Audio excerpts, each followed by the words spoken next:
और अब शुरुआत खबरों की कर लेते हैं। राम मंदिर से जुड़ी इस वक्त एक बड़ी जानकारी, जहां बीजेपी देश भर में एक अभियान चलाने की तैयारी कर रही है। प्राण प्रतिष्ठा का प्रचार होगा, जो कार्यक्रम मेगा स्तर पर किया जाना है अयोध्या में। इसे लेकर प्रचार प्रसार की तैयारी भारतीय जनता पार्टी की तरफ से की जा रही है। तो जनता को जोड़ने का अभियान भारतीय जनता पार्टी चलाएगी। गांव गांव कार्यकर्ता पहुंचेंगे। अभियान की रूपरेखा जल्द ही तैयार होगी। तो ये बड़ी जानकारी राम मंदिर से जुड़ी हुई। अयोध्या में मेगा आयोजन, और इसी के चलते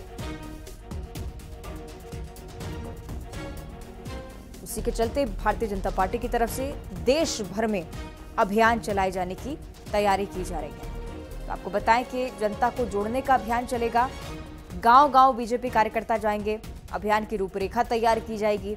ये समझा जाएगा कि कैसे हर एक कार्यकर्ता सहित हर एक व्यक्ति को इस अभियान से जोड़ा जा सके, जिससे न सिर्फ रामलला के प्राण प्रतिष्ठा कार्यक्रम में पहुंचने का मकसद हो, बल्कि मकसद ये भी हो कि सभी को एकजुट किया जा सके। एक बहुत ही भव्यता के साथ कार्यक्रम का आयोजन यहाँ पर भारतीय जनता पार्टी, जिसमें अपनी भागीदारी शायद सुनिश्चित करना चाहती है, और इसी के चलते हर स्तर पर बीजेपी के कार्यकर्ता पहुंचेंगे।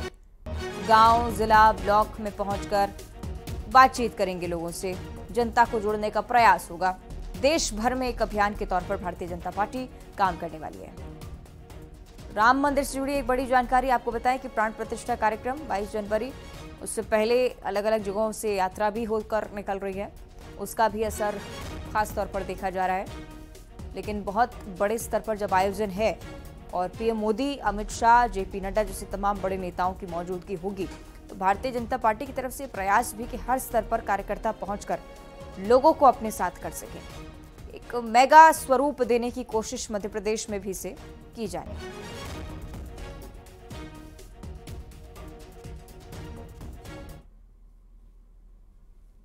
और बात करेंगे राजधानी भोपाल की, जहां हारी हुई सीटों पर सीएम फोकस करते हुए नजर आ रहे हैं। आज सीएम शिवराज सिंह चौहान शो पर जाने वाले हैं।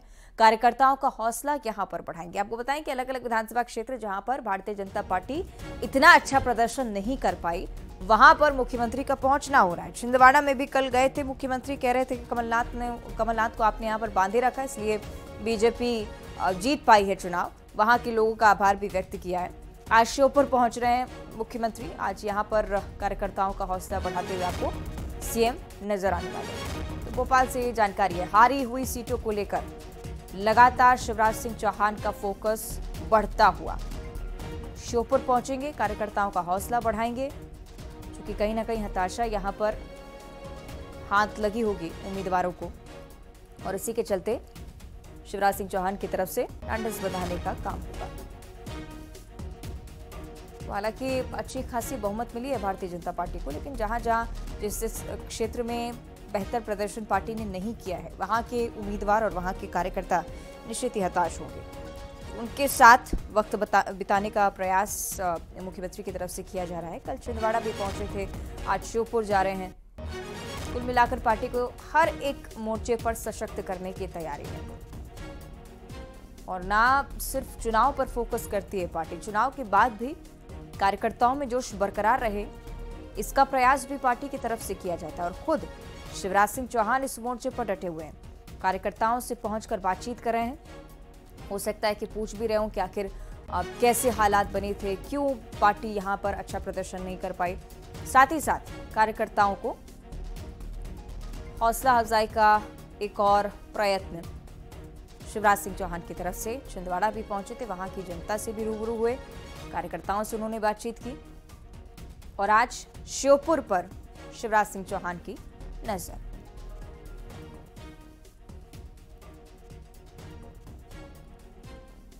तो न सिर्फ जीती हुई सीटों पर जश्न मनाने का काम भारतीय जनता पार्टी ने किया है, बल्कि हारी हुई सीटों को भी फोकस में रखा है। बहुत जरूरी है कि अगर अच्छी और प्रबल सरकार चलानी है, तो हर क्षेत्र में हालात ऐसे हों कि बीजेपी के पक्ष में हो। सही कि दीपक का भी हम रुख कर लेते हैं। दीपक, बताइएगा मौजूदा हालात क्या कह रहे हैं? मुख्यमंत्री का यहां पर पहुंचना, कार्यकर्ताओं से संवाद करना किस ओर इशारा करता है? जी बिल्कुल, आज सीएम शिवराज सिंह चौहान हेलीकॉप्टर द्वारा दोपहर 12:30 बजे श्योपुर पहुंचेंगे। इसके बाद वो लाडली बहनाओं को भी संबोधित करेंगे, साथ में पार्टी के कार्यकर्ताओं से भी बैठक लेंगे और कहीं ना कहीं वो इसी बात को लेकर के कार्यकर्ताओं से मुलाकात करेंगे, क्योंकि यहाँ की दोनों सीटें हैं वो बीजेपी हार गई थी, कांग्रेस दोनों सीटों पर यहाँ पर लीड की है। तो इन हार के जो कारण है उनकी भी समीक्षा सीएम कर सकते हैं। इसके अलावा कार्यकर्ताओं को एक जोश भरने की प्रयास सीएम कर रहे हैं, क्योंकि वो चाहते हैं कि कार्यकर्ता हताश ना हो। जो हारा हुआ प्रत्याशी है उससे भी मुलाकात करेंगे। तो कहीं ना कहीं जीत के अलावा हारे हुए जो सीटें हैं वहां पर भी सीएम लगातार पहुंच रहे हैं, ताकि कार्यकर्ताओं का जो मनोबल है वो गिरे नहीं। इसके अलावा कार्यकर्ताओं को एक जोश मिले ताकि आगे वो लगातार काम कर सकें और आने वाले समय में बीजेपी के लिए कुछ अच्छे संकेत मिले। तो सीएम शिवराज सिंह चौहान खुद यहाँ पहुंचेंगे, लाडली बहनाओं को जो एडिटोरियल है उसमें संबोधित करेंगे और उन्हें धन्यवाद भी करेंगे, क्योंकि कहीं ना कहीं वोट तो लाडली बहनाओं का मिला है, इस वजह से ज्यादा अंतर से कांग्रेस नहीं जीती है और सीटें भले ही हार गई है लेकिन स्थिति बीजेपी की यहाँ पर ठीक रही है। तो इसे लेकर के वो लाडली बहनाओं का धन्यवाद भी करेंगे। और व्यवहार भी है दीपक के चुनाव जीतने के बाद भी अलग अलग जो क्षेत्रों में नेताओं का पहुंचना हो रहा है। बहुत शुक्रिया आपका फिलहाल ये पूरी जानकारी साझा करने के लिए। तो आप देख रहे हैं किस प्रकार से हारी हुई सीटों पर भी लगातार फोकस बरत रही है बीजेपी। और इधर मध्य प्रदेश में मुख्यमंत्री कौन बनेगा, इसे लेकर अभी भी कयास ही लगाए जा रहे हैं। कल पीएम ने अमित शाह के साथ एक बार फिर से बैठक ली है और राज्यों में मुख्यमंत्री के नाम पर मंथन हुआ है। कहा यह भी जा रहा है कि बीजेपी इस बार तीनों राज्यों में मुख्यमंत्री को लेकर चौंका सकती है।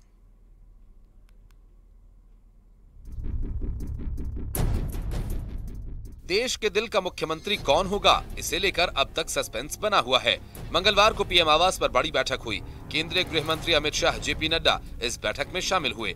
कहा जा रहा है कि 4 घंटे तक चली इस बैठक में सीएम के चेहरे पर मंथन किया गया। इस बीच सूत्रों के हवाले से खबर ये आई कि बीजेपी तीनों राज्यों में नए चेहरे को कमान दे सकती है। वहीं एमपी में विधानसभा चुनाव जीतने वाले सांसदों ने इस्तीफा दे दिया है। इस्तीफा देने वालों में प्रहलाद पटेल, नरेंद्र सिंह तोमर, रीति पाठक, राकेश सिंह, उदय प्रताप सिंह शामिल हैं। वहीं केंद्रीय मंत्री अमित शाह और जेपी नड्डा से मुलाकात के बाद वीडी शर्मा भोपाल पहुंच गए। जब उनसे सीएम को लेकर सवाल पूछा गया तो उन्होंने क्या कहा, ये भी सुनिए। ये जिनका केंद्रीय नेतृत्व इसके बारे में जो विचार करना है करेगा, हम लोग अपने काम में लगेंगे। सर फिर भी उम्मीद करें जल्दी सीएम नया। अब ये तो मुझे लगता है कि क्या होगा नहीं होगा ये केंद्रीय नेतृत्व इसके बारे में तय करेगा। उधर एमपी में कई नेताओं के नाम सीएम पद की रेस में माने जा रहे हैं। मसलन प्रहलाद पटेल, नरेंद्र तोमर, वीडी शर्मा, कैलाश विजयवर्गीय।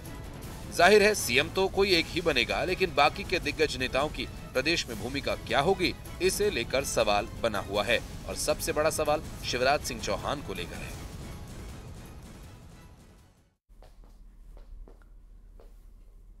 और मध्य प्रदेश में सीएम फेस को लेकर सस्पेंस बरकरार है और इसी बीच ग्वालियर से कांग्रेस विधायक सतीश सिकरवार ने ग्वालियर चंबल अंचल से सीएम बनाने की मांग रखी है। सतीश सिकरवार का ये कहना है कि ज्योतिरादित्य सिंधिया या फिर नरेंद्र सिंह तोमर में से किसी एक को सीएम बन जाना चाहिए, ताकि ग्वालियर चंबल इलाके के विकास को गति मिल सके। प्रद्युम्न सिंह तोमर जो ये कह रहे हैं कि सबको अपने विचार रखने का अधिकार है, लेकिन बीजेपी में पार्टी नेतृत्व तय करता है कि कौन आखिर सीएम बनने वाला है।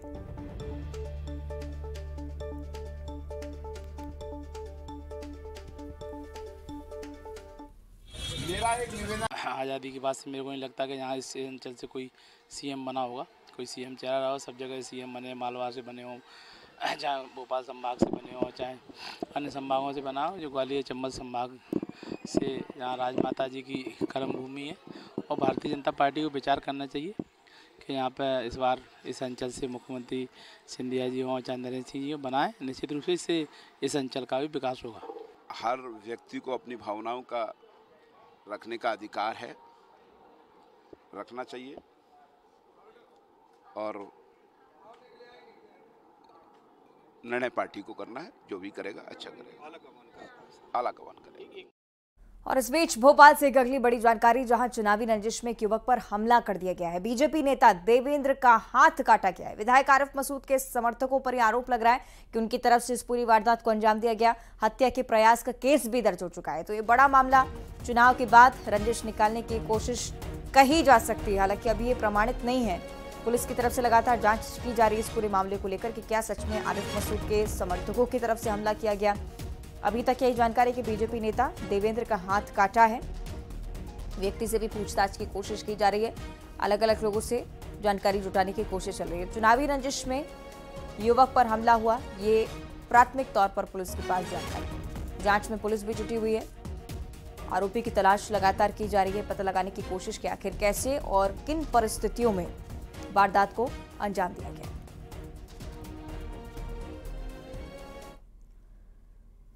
और राजधानी भोपाल में लव जिहाद का एक मामला सामने आया। 14 साल की नाबालिग से आरोपी ने दोस्ती की और उसके बाद ब्लैकमेल करने लगा। आरोपी बैरागढ़ में हेयर कटिंग की दुकान में काम करता है और इस दौरान सोनू नाम बताकर लड़की से दोस्ती की थी, लेकिन उसका असली नाम सोनू खान। बजरंग दल के कार्यकर्ता पूरे मामले को लेकर बैरागढ़ थाने पहुंचे, सख्त कार्रवाई की मांग उठाई। आरोपी के खिलाफ पॉक्सो एक्ट के अलावा दूसरी धाराओं में केस दर्ज कर लिया गया है।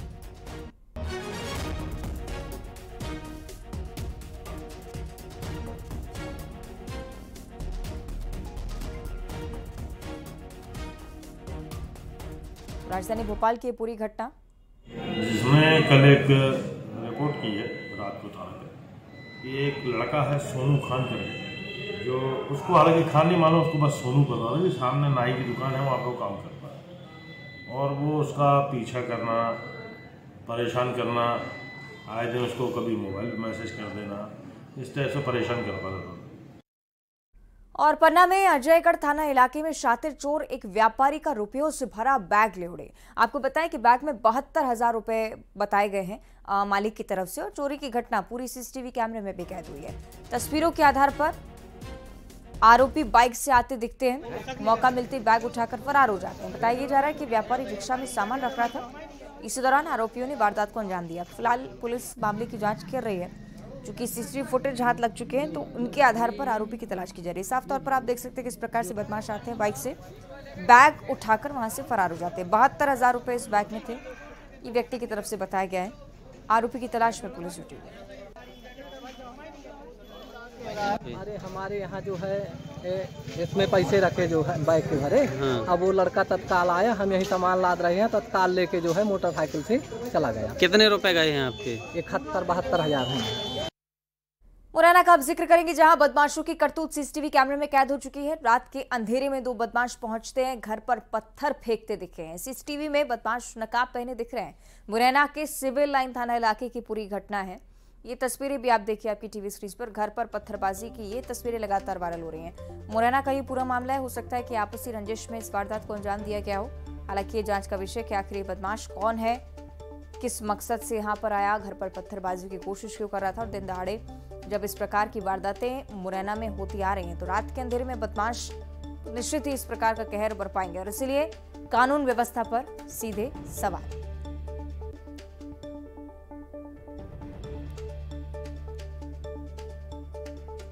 और अब बात करेंगे इंदौर जिले की, जहां युवक की लोगों ने बेदम पिटाई कर दी है। युवक को अर्धनग्न कर परिजनों के अलावा लोगों ने पीटा है और ये वीडियो सोशल मीडिया पर भी लगातार वायरल हो रहा है। बताया जा रहा है कि लड़की से मिलने के लिए युवक गया था और उसके बाद जैसे ही घर वालों को पता चला तो घर वालों ने तो पीटा ही, साथ ही साथ आसपास के जितने भी लोग यहाँ पर पहुंचे थे उन्होंने भी इस व्यक्ति को बुरी तरह से मारा है। वीडियो सामने आ चुका है, सोशल मीडिया पर लगातार वायरल होता हुआ ये वीडियो। बुरी तरह से मारपीट इस व्यक्ति के साथ की गई। लड़की से मिलने युवक गया था, परिजनों को ऐतराज इस बात पर और उसके बाद बुरी तरह से मारपीट इस व्यक्ति के साथ। इंदौर की ये तस्वीरें हैं।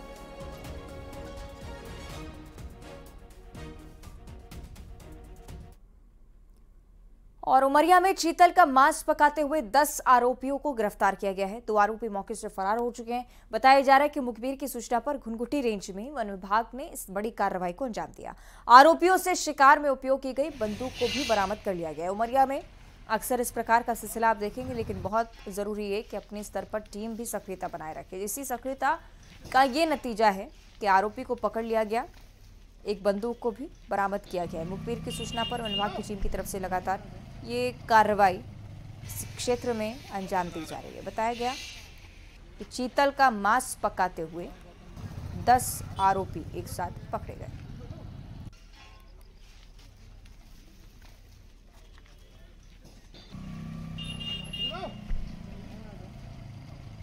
संदिग्ध व्यक्ति वन विभाग की टीम द्वारा गिरफ्तार किए गए थे, उनसे जांच पड़ताल चली। उनके द्वारा बताया गया कि इस पूरी घटना को अंजाम देने के लिए इसमें टोटल 12 आरोपी शामिल हैं, जिनमें से 10 आरोपियों को गिरफ्तार कर लिया गया है और एक मुख्य आरोपी प्रदीप बैगा जी हैं, जिनके द्वारा बंदूक से गोली मारकर चीतल का शिकार किया गया था।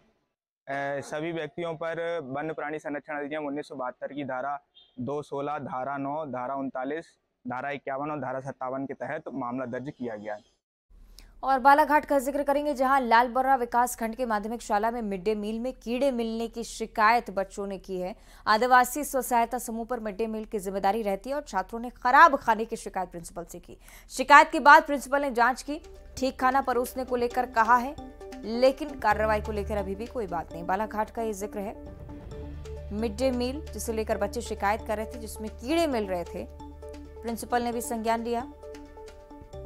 महिला स्व सहायता समूह से इस बारे में बातचीत की गई। बताया गया कि ठीक तरह से देखकर खाना बनाया जाए।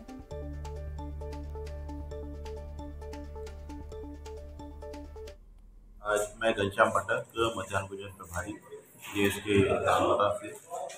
आज दिनांक को बगोली शाला के बच्चों की शिकायत और पालकों की शिकायत आई थी, जिसमें पाया गया कि मध्याह्न भोजन में इल्लियाँ निकल रही है खाने में। जांच में पाया गया तो सही में इल्लियाँ अस्पष्टता पाई गई। रसोइयों को समझाइश देकर और हिदायत देकर छोड़ा गया है कि अगली बार ये शिकायत हो। और जबलपुर का जिक्र अब कर लेते हैं, जहां मिचोंग चक्रवात का असर देखने को मिल रहा है। यहां मौसम में बदलाव के बाद से अचानक से बारिश का सिलसिला शुरू हुआ। असर किसानों पर सबसे ज्यादा पड़ रहा है। बताया जा रहा है कि बारिश की वजह से खेत में रखी फसलें भीग गई हैं, किसानों को नुकसान हो रहा है। मौसम विभाग ने अगले 3 दिनों तक चक्रवात को लेकर चेतावनी भी जारी कर दी है। अगले 3 दिन मौसम इसी तरह का बने रहने का अनुमान भी।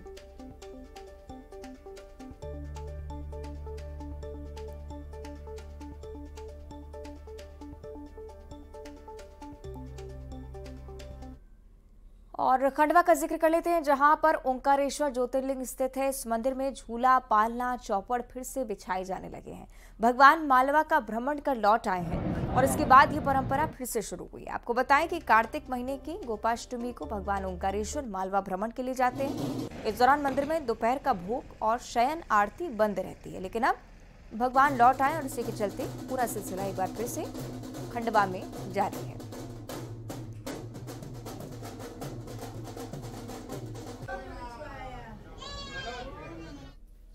में 12 ज्योतिर्लिंगों में चतुर्ज्योतिर्लिंग ओंकारेश्वर, जो कि मानधाता राजा की नगरी रही है। मानधाता राजा की तपस्या से ओंकार निराकार धरती पर प्रकट होकर के ओंकारेश्वर ज्योतिर्लिंग के नाम से विराजमान है। हमारी यह परंपरा रही है कि बाबा 12 ज्योतिर्लिंगों में भ्रमण करके रात्रि विश्राम के लिए ओंकारेश्वर ज्योतिर्लिंग पधारते हैं। उसके पश्चात हमारे ओंकारेश्वर ज्योतिर्लिंग के निर्माण की परंपरा रही है कि बाबा कार्तिक मास शुक्ल पक्ष को मालवा अपने ससुराल भ्रमण करने के जाते हैं, वापस पुनः पधारे हैं अपने शयन श्रृंगार के लिए, तो उनके शयन के लिए झूला, पलना, चौपड़ पासे बिछाए जा रहे हैं। उज्जैन का जिक्र करेंगे। काल भैरव मंदिर में कार्यक्रम का आयोजन किया गया, जिसमें काल भैरव का जन्मोत्सव मनाया गया। इस दौरान विशेष पूजा पाठ हुआ है और कलेक्टर कुमार पुरुषोत्तम भी मौजूद रहे। काल भैरव का अभिषेक करते हुए नजर आए हैं। इसके बाद बाबा काल भैरव पालकी में सवार होकर प्रजा का हाल जानने के लिए नगर भ्रमण पर निकले। क्षिप्रा नदी के घाट पर पूजा अर्चना के बाद काल भैरव की सवारी का समापन हुआ। ये काल भैरव भगवान की सवारी जन्माष्टमी के अवसर पर, उनके जन्म के अवसर पर अपनी प्रजा के हालचाल जानने के उपलक्ष्य में निकलती है। भैरव बाबा अपने घर से, अपने मंदिर से बाहर निकलकर अपनी प्रजा का हालचाल जानने के लिए निकलते हैं, इसलिए सवारी निकलती है। आज महाअष्टमी के बाद आज नौमी पर्व है। रात्रि को बाबा का 12 बजे जन्म होता है। उसके बाद आज बाबा बाल स्वरूप में पूरे नगर भ्रमण में, जो महाकाल के सेनापति है, नगर भ्रमण पर आज दर्शन देने निकलेंगे।